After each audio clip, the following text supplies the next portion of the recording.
¿Qué tal? Muchas gracias por la invitación y por dejarme estar aquí acompañando en estas jornadas que tienen mucho interés para la vida cotidiana de la gente, para entender cómo funcionan las cosas, ¿no? Yo les voy a hablar de los medios de comunicación, que es un sector donde ha sido devastado por la influencia, digamos, de la deuda y de los fondos, pero en un sentido un poco diferente de cómo operan en los otros sectores, donde se busca una rentabilidad salvaje o muy alta. Y en cambio, en el sector de los medios, el objetivo no es tanto conseguir rentabilidad en el propio sector, sino la influencia que da el sector, la influencia que dan los medios de comunicación para conseguir rentabilidad en otros negocios de los fondos o de los que dan los créditos. Por tanto, tiene una particularidad, porque además se trata de los medios de comunicación, como sabéis, según la teoría liberal, uno de los elementos claves para la democracia. La teoría liberal dice los medios de comunicación, hay tres poderes, el ejecutivo, el legislativo y el judicial, pero para que funcione correctamente se necesita un cuarto poder que fiscalice a los otros poderes y, por lo tanto, es un elemento de enorme importancia para las sociedades democráticas, según la propia teoría liberal, para el funcionamiento general. Es a través de los medios de comunicación que la gente se informa sobre todo, no solamente sobre las cuestiones de ocio, sino se hace una composición del lugar de cómo funciona el mundo y eso determina su economía privada, si se hace o no un plan de pensiones, por ejemplo, o la información para ir a votar. O sea, es absolutamente esencial en una democracia que existan medios de comunicación saludables, que estén en buenas condiciones para ejercer ese papel tan fundamental que le otorga la teoría liberal, que es el control, el cuarto poder que fiscaliza a los otros poderes y permite que haya un conocimiento general sobre cómo funciona la sociedad, que luego permita a la gente, a los ciudadanos, ejercer de ciudadanos y de electores. El sector de los medios de comunicación en España fue un sector equivalente al de, a pesar de todo ese papel tan importante que tiene, que en mi opinión debería tener una protección especial y no considerarse simplemente que el mercado ya se encargará de regularlo, como si fuera una mercancía cualquiera, el hecho es que el sector de los medios de comunicación en nuestro país se comportó como cualquier otro sector en los años 2000, que era esa época del crédito fácil, del capitalismo de casino y del endeudamiento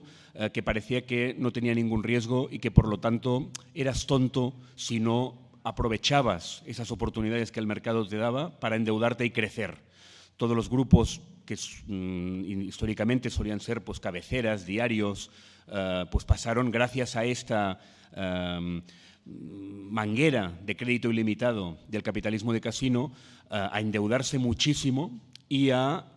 aspirar a ser grandes conglomerados. Prácticamente no hay ninguna excepción de diario que no comprara su radio, que no hiciera su tele, a costa de una deuda que el sistema vendía como inocua y como casi como si fuera un regalo que te daban para poder desarrollarte y crecer. Obviamente, lo mismo que sucedió en el resto de los sectores económicos e industriales, cuando estalló la crisis, toda esa burbuja pinchó y nos encontramos con un sector mediático con este papel tan importante que hemos comentado al principio en una sociedad democrática, extremadamente endeudado. Yo cuando dejé el país, yo vengo, como ha relatado la compañera, vengo de los medios tradicionales. Cuando dejé el país en 2008, el país tenía una deuda, el Grupo Prisa, de 5.000 millones de deuda, de 5.000 millones de euros. O sea, tenía un montón de unidades que en aquel momento, antes de la crisis, el resultado operativo era positivo, o sea, las unidades industriales del país, de la cadena SER, de la televisión incluso, de todo, funcionaba como empresa, como industria, bien, con resultados operativos positivos, pero con una deuda de 5.000 millones, que obviamente en circunstancias de boom pues no había ningún problema, pero en circunstancias, cuando estalló la crisis, pues eso provocó que fuera absolutamente impagable y, por lo tanto, el grupo pasó a depender completamente de la banca acreedora. 5.000 millones de deuda es una barbaridad que se la tienes que devolver, evidentemente, con los resultados en crisis, con un modelo económico de todos los medios de comunicación que vieron confluir esa crisis con una crisis del propio modelo industrial como consecuencia de la irrupción de las redes sociales, etcétera, que hizo que los medios de comunicación ya no ganaran dinero, pues evidentemente se dio la paradoja de que el cuarto poder, que se supone que debería fiscalizar al poder, fue absolutamente tomado por el auténtico poder, que es el poder financiero, al que se le debía, en el caso de Prisa, 5.000 millones, pero insisto que es el conjunto del sector que, como consecuencia de la borrachera del crédito de esos años, pasaron a depender enormemente con unas deudas absolutamente imposibles de devolver.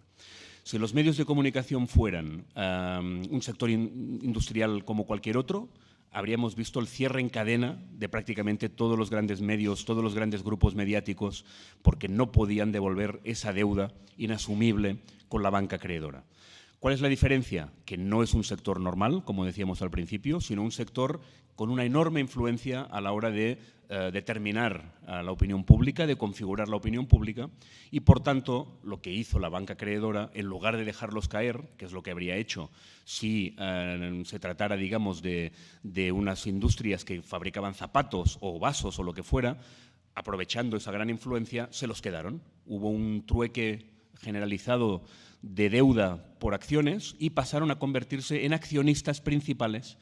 de los grandes grupos mediáticos, que de esta manera mutaron de manera significativa. Insisto, no tiene sentido que el que debe vigilar al poder, debe fiscalizar al poder, tenga como propietario al poder. Eso ya es un nivel de influencia extremo en comparación con la habitual, que ya es muy grande, ¿no? Porque ya sabéis que a través de los anuncios, a través de un crédito, pues todo eso es una enorme influencia que se puede tener sobre la línea editorial de un medio. Si ya pasas a ser el propietario, eso ya es un cambio absoluto, digamos, de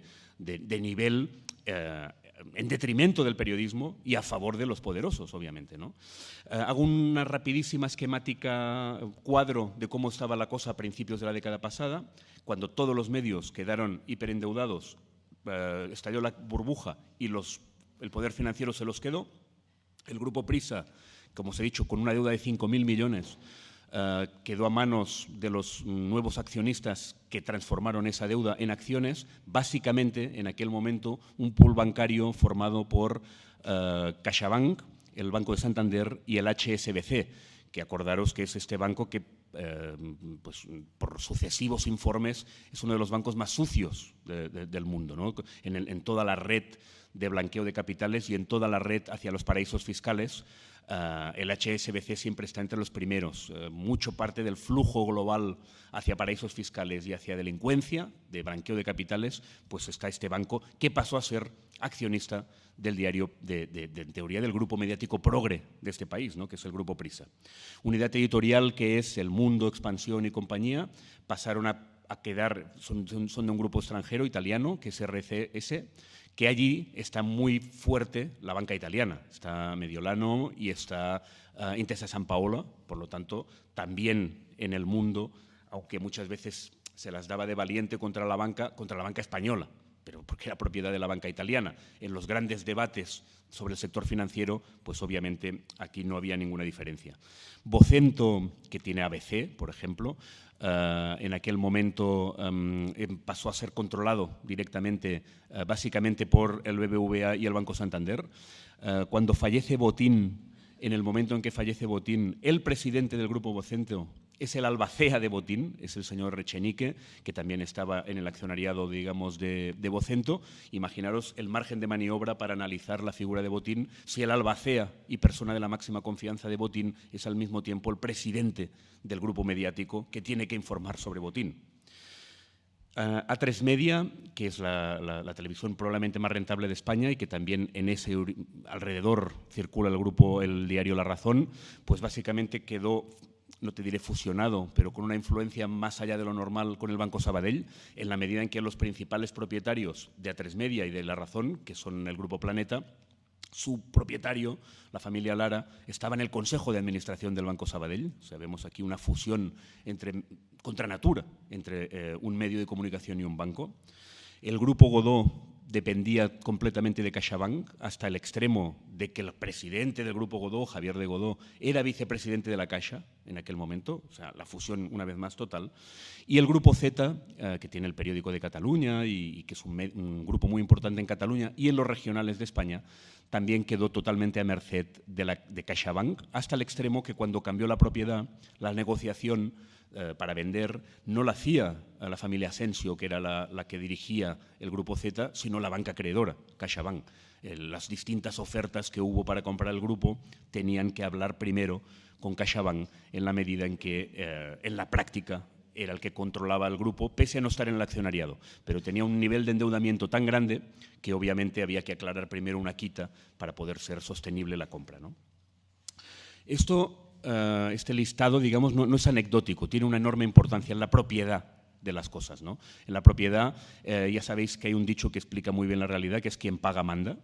y obviamente no tiene ninguna lógica que un medio de comunicación vaya en contra de los intereses de sus dueños. Si los dueños pasa a ser la banca, que es el poder auténtico, en mi opinión, de este país, merced al crédito, merced a ese episodio previo de exceso de endeudamiento, es evidente que estos medios de comunicación, por mucho que, y lo quiero subrayar, hay muy buenos periodistas trabajando allí y que hacen, algunos de ellos, un gran trabajo, pero en un entorno absolutamente hostil para poder hacer buen periodismo.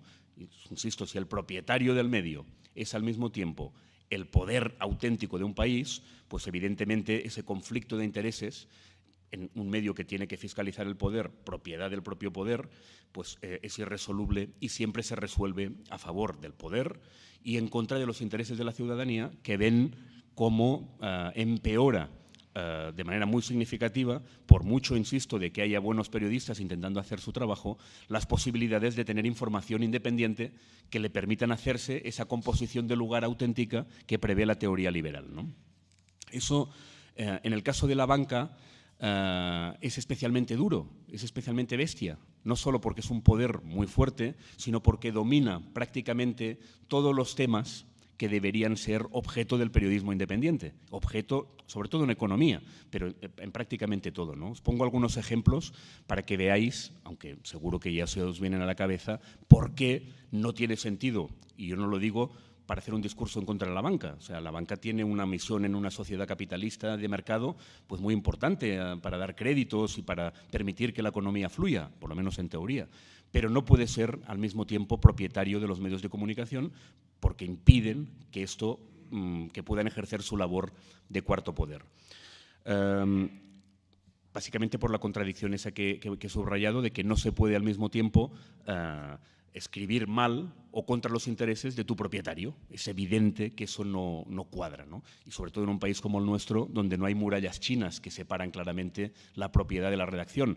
En los países anglosajones o algunas revistas que tienen a la banca en su propiedad, y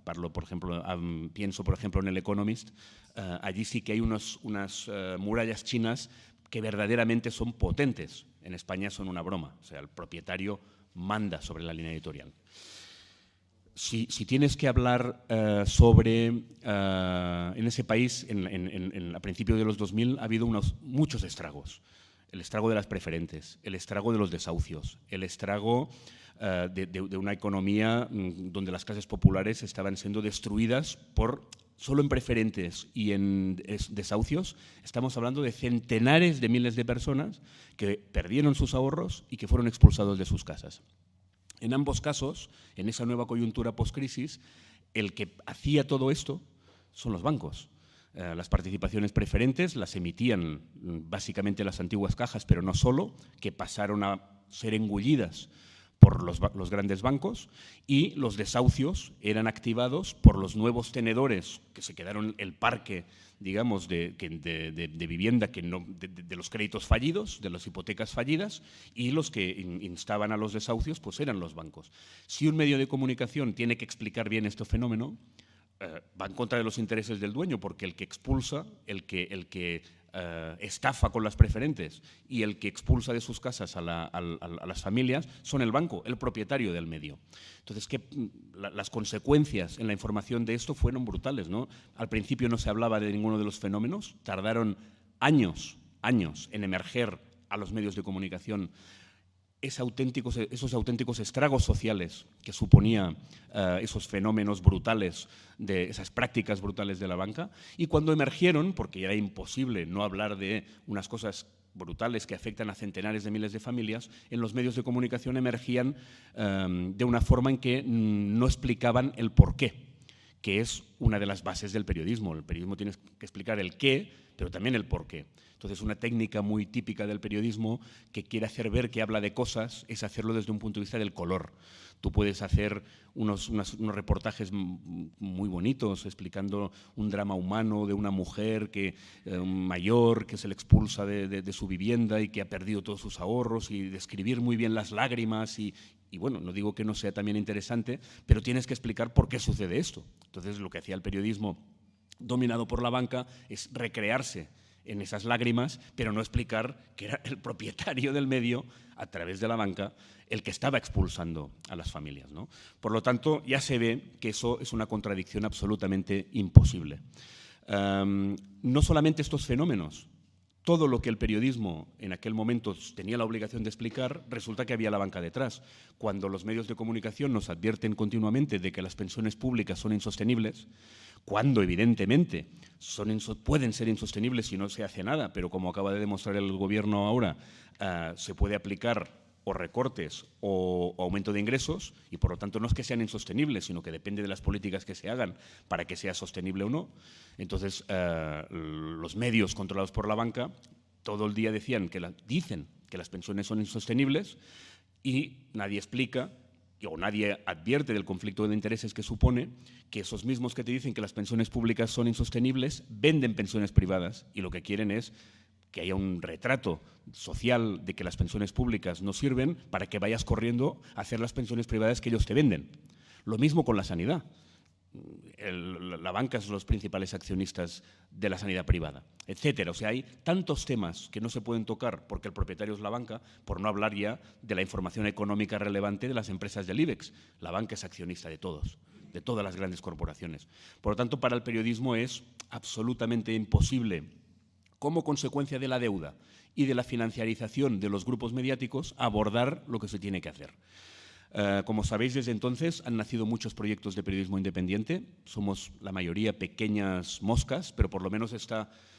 planteada alternativas, en mi caso alternativas económicas, Mongolia, que son, insisto, no estamos todavía en el gran debate público, pero por lo menos se ha plantado la semilla de un ecosistema mediático que no sea dependiente de la banca, y que esperemos que si se riega, pues a medio plazo tengamos un ecosistema diferente. Yo todo eso que estoy explicando se refiere a los medios tradicionales, y aunque me queda poco tiempo, sí que quiero poner el ejemplo, centrarme un momento para que veáis en la práctica los efectos del estrago, de los estragos que esto supone, el caso de Prisa. No porque yo trabajé allí, no porque le tenga ninguna animadversión, todo lo contrario, sino porque es el grupo de referencia mediática de un país, ¿no? Entonces, si al grupo de referencia, el más potente, el más fuerte, el más respetado internacionalmente, le sucede esto, pues imaginaros cómo es el paisaje de los demás. O sea, por eso pongo el foco un momento en Prisa, para que veáis los efectos que esto ha supuesto, este endeudamiento, y las políticas que han llevado como consecuencia de este endeudamiento, no solamente en los contenidos, que más o menos lo he intentado explicar, sino también en la estructura de la empresa, en la salud de la empresa. Porque en el momento en que tienes ya un hiperendeudamiento y entran los fondos, entra la banca, ya los criterios solo pueden ser empresariales, solo pueden ir en detrimento del periodismo, que al final es el principal activo. Hablando en los términos que les gusta a la banca, el principal activo es la información independiente de un medio de comunicación, ¿no? Prisa salió a la bolsa en el año 2000 con una capitalización de 5.000 millones de euros. A día de hoy, 23 años después, la capitalización bursátil del grupo es 260 millones de euros. O sea, es una brutalidad, o sea, de 5.000 millones a 260. La tirada del país, es verdad que ha entrado Internet y lo que queráis, pero para que veáis también la caída de influencia. Cuando yo me fui del diario en 2008, vendía de media 450.000 ejemplares, ahora está en 40.000. O sea, es un hundimiento desde todos los puntos de vista, que también se ha traducido, obviamente, que hoy hay menos de la mitad de la gente en el grupo porque se ha tenido que desprender de los activos y tantos años después sigue ahogado por la deuda. Ahora la deuda ya no son 5.000, son alrededor de 1.000 millones, pero 1.000 millones respecto a 260 millones de capitalización es una deuda superior a la que a 5.000 millones de deuda con 5.000 millones de capitalización. Entonces, una catástrofe. Quería poner varios ejemplos del impacto en contenidos, pero como me he ido alargando, solo quiero poner uno para que entendáis la magnitud o la importancia que tiene esto, ¿no? En Madrid, una de las cuestiones más, en mi opinión, más increíbles, más bestias que han pasado en este país es la entrega de gran parte del parque público de vivienda social a los fondos de Wall Street, básicamente Blackstone y Goldman Sachs, si no me acuerdo mal, ¿no? Esto que es alucinante, en un momento en donde la gente estaba siendo desahuciada a lo bestia por miles, la respuesta de la Administración es regalárselo casi, porque fue un precio bajísimo a los grandes fondos de Wall Street. Lo normal es que la prensa hubiera puesto el grito en el cielo. Y no lo hizo. Eso pasó delante de todos sin que se publicara apenas. Salía muy mal dado. Después, con el tiempo y cuando cambió un poco la coyuntura, se dio mejor, pero en aquel momento prácticamente no se dio. Y a mí lo que me indignaba es que no lo daba el Grupo Prisa, que en teoría era el grupo de izquierdas, progresista por lo menos. Bueno, en aquel momento, como consecuencia de esta reestructuración bancaria que os he comentado, el representante de HSBC, que estaba ya en el accionariado de Prisa, resulta que era el jefe del fondo Blackstone en España, que es el mismo que se estaba quedando con todo el parque de vivienda social. Imaginaros el conflicto de intereses y con eso yo creo que queda dicho el mal que hace ese tipo de estructuras, el endeudarse excesivamente y la entrada de fondos en el capital de un grupo de comunicación. Muchas gracias.